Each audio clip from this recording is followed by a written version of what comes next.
Assalamualaikum warahmatullahi wabarakatuh. Tapi pun, perkenalkan nama saya Yulianti dari SMA Negeri 1 Banjar-Agung. Saya adalah calon guru penggerak Angkatan 8 Kabupaten Tulang Bawang, Provinsi Lampung.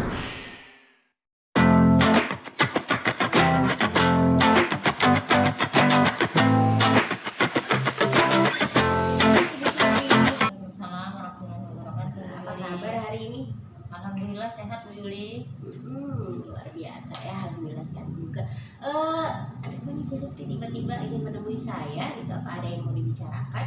Saya ingin melanjutkan obrolan yang kemarin Bu Yuli, yang saya pingin anak saya itu punya nilai. Kalau nilai dia, nilainya pinginnya di atas 70, misalnya 80, 90, bahkan 100 kalau nilai.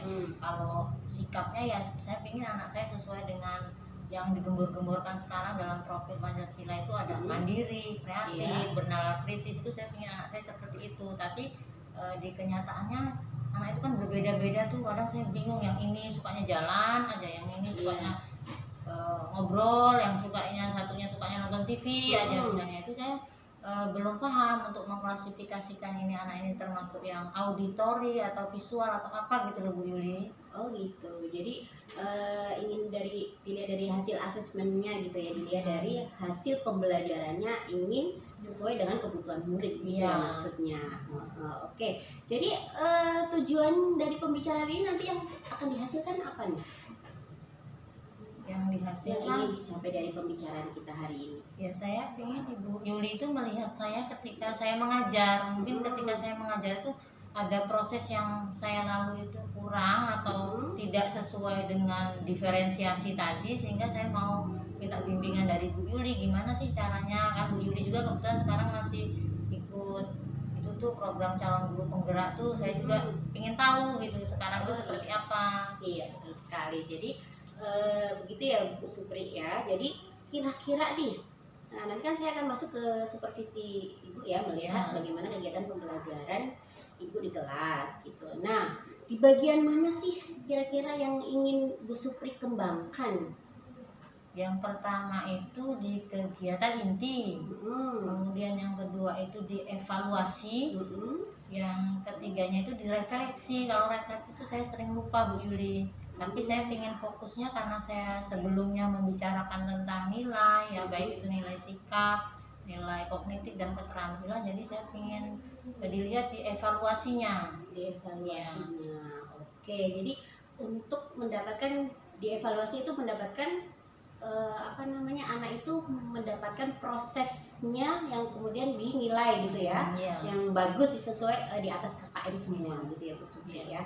Oke, kira-kira Bu Supri ini ada nggak sih kegiatan gitu untuk mungkin untuk meningkatkan nilai siswa gitu kan di evaluasi tadi, ada tidak nih rencananya apa, atau ada yang sudah Bu Supri lakukan itu ada tidak? Ya. Kalau selama ini saya sudah melakukan ya seperti biasa ya Bu ya, mulai dari kegiatan pendahuluan, kegiatan inti, ini saya lakukan dengan berdiskusi, kemudian nanti anak mempresentasikan hasilnya di kelas. Nah selama kegiatan ini berlangsung bagus, tapi ketika dilakukan evaluasi nilainya itu tidak seperti yang saya harapkan. Jadi mungkin ada proses yang saya lalui itu belum bisa diterima atau bisa dilakukan oleh anak-anak itu secara menyeluruh dengan sikap yang berbeda atau karakteristik yang berbeda tadi Bu Yuli. Karena memang saya jujur masih bingung dengan penilaian, kemudian pembelajaran berdiferensiasi itu. Oke, sejauh ini pemahaman Bu Supri tentang pembelajaran diferensiasi ya, yang udah mungkin coba terapkan di dalam kelas itu kira-kira berada di level berapa sih Bu Supri? Di level 5 lah kayaknya Bu Yuli, masih separuh-separuh gitu. Level 5 ya. Memangnya berapa nih kira-kira yang mau ditingkatkan ya, level berapa? Saya pengennya level 8, 9, bahkan level 10. Wah, luar biasa sekali Bu Supri ya. Di level 10. Oke, jadi sekarang Bu Supri ya mungkin sudah mencoba nih kegiatan pembelajaran diferensiasi, walaupun hasil yang diharapkan belum sesuai harapan ya, belum maksimal dilakukan, hasilnya belum maksimal. Jadi kira-kira nih Bu Supri, rencana Bu Supri ini untuk meningkatkan pemahaman pembelajaran diferensiasi ini, ada tidak rencana untuk meningkatkan kemampuan gitu? Kalau kemarin itu kan saya habis ikut pelatihan ya Bu Yulia, itu ada tentang apa ya, diagnostik gitu loh. Sebelum belajar kita harus tahu dulu anak itu kemampuan awalnya atau kondisi belajarnya itu seperti apa. Misalnya gini, oh anak ini setelah hasil tes misalnya kita kasih diagnostik itu, kita tes, wah anak ini auditori, yang ini visual, yang ini kinestetik.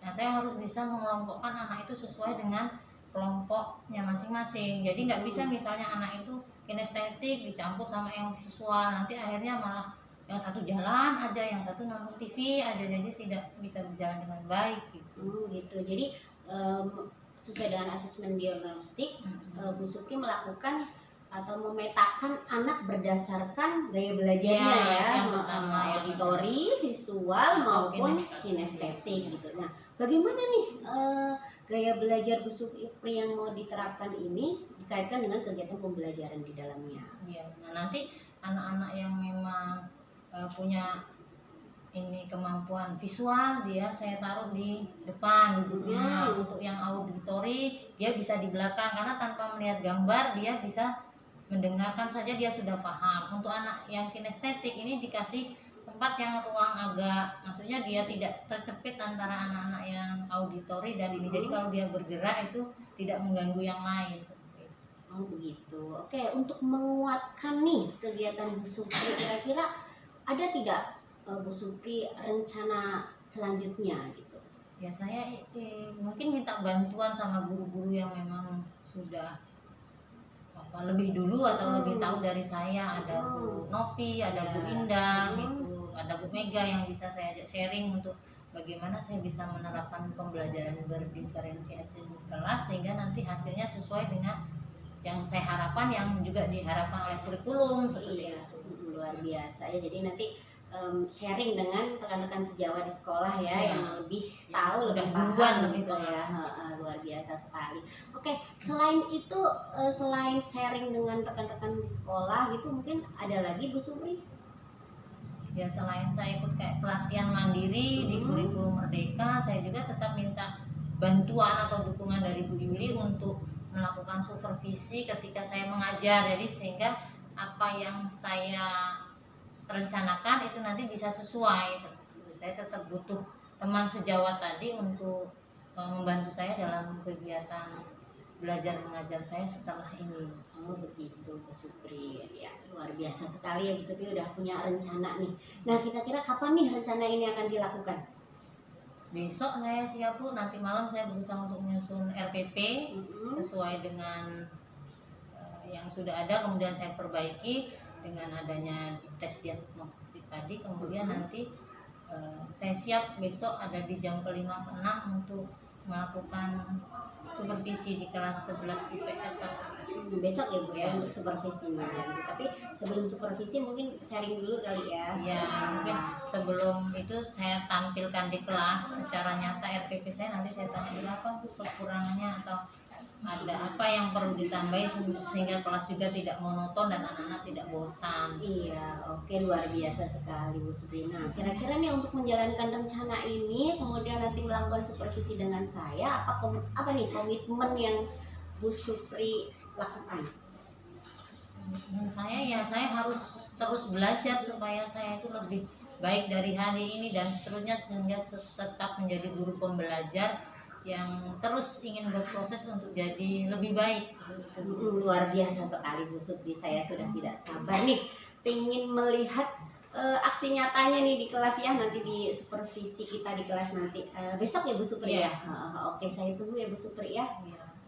Bimbingan dan bantuannya juga Ibu Yulia, karena gimana kalau tetap dilihatin temennya nih, ada teman sejawat yang jagain kita lagi ngajar atau ngawasin, ada kadang-kadang grogi gitu. Oh gitu ya.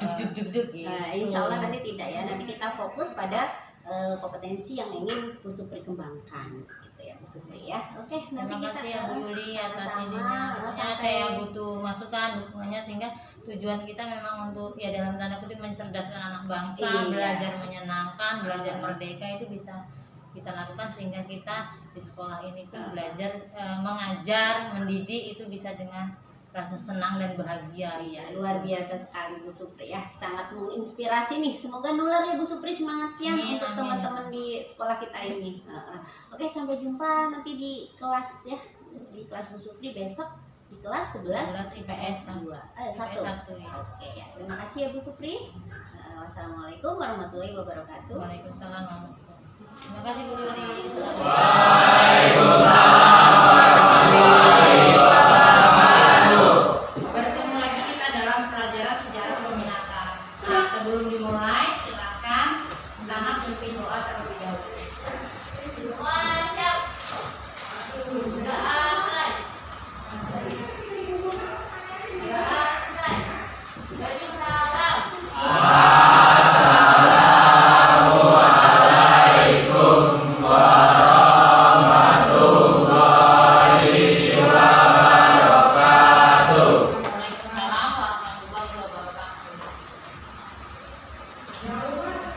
Bagaimana kabar kalian hari ini? Baik. Apakah kalian sudah siap belajar? Siap. Sebelum belajar ibu absen terlebih dahulu ya.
Sehari-hari.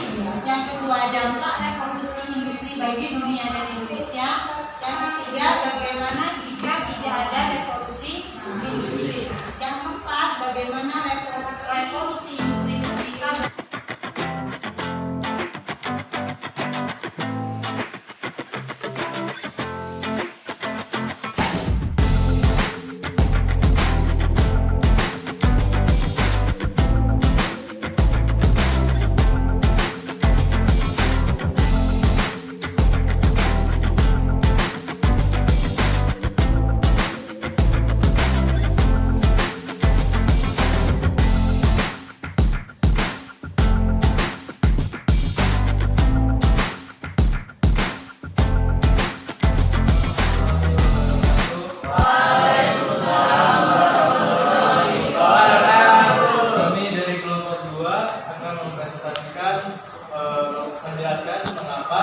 bagaimana jika tidak ada revolusi industri? Menurutnya, perkenalkan, nama saya Andrea Putra.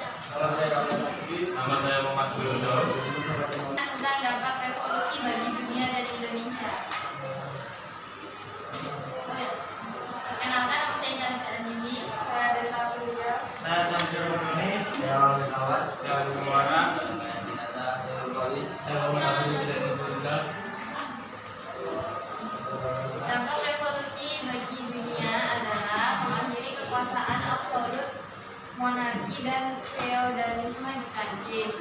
Sedangkan dampak revolusi bagi Indonesia adalah berpengaruh dalam pergerakan industri. Silakan kerjakan, linknya ditampilkan di video. Kalian bisa artinya kerjakan sekarang. Dari waktu 5 menit. Industri. Sudah selesai ya? Sekarang Ibu akan bertanya bagaimana perasaan kalian setelah kita belajar hari ini terkait materi revolusi industri?